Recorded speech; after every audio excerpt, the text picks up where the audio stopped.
छत्रपती संभाजीनगर पालिकेमध्ये भूतांचा वावर आहे असा अजब दावा मंत्री संजय शिरसाट यांनी केलेला आहे। मनपाची इमारत दुसऱ्या ठिकाणी हलवा असा सल्ला सुद्धा शिरसाटांनी दिलाय। शिरसाटांच्या या वक्तव्याचा इम्तियाज जलील यांच्याकडून समाचार घेतला गेलाय। 30 वर्ष कब्रस्तान दिसलं नाही का असा सवाल जलील यांनी उपस्थित केला। खरं तर या महानगरपालिका ग्रहण लागण्याचं कारण असं आहे की इथं सगळे मुर्दे गाडायचे। कब्रस्तानाचा हा भाग असल्यामुळे इथलचे सगळे आत्मे कधी कधी तुम्हाला दिसवतात आणि तुम्ही त्याच्यामुळे बेचैन होतात असं माझा समज आहे। म्हणून याच्यातून आता मुक्ती आपल्याला पाहिजे असेल तर ही बिल्डिंग चांगल्या ठिकाणी करा, एक चांगलं शहर हे झालं पाहिजे।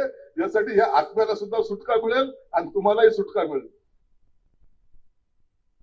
30-35 वर्ष मला असं वाटतेच की हेच नेते जे आहे ना त्या महानगरपालिकेमध्ये बसायचे।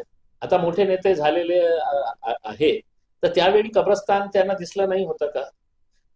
ठीक आहे, मीही त्यांच्याशी हे सहमत आहे की ही जागा अपुरी पडत आहे।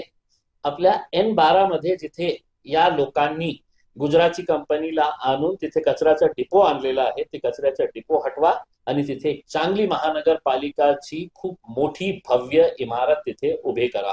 मीही या नेत्यांना समर्थन करणार याच्या बाबतीत।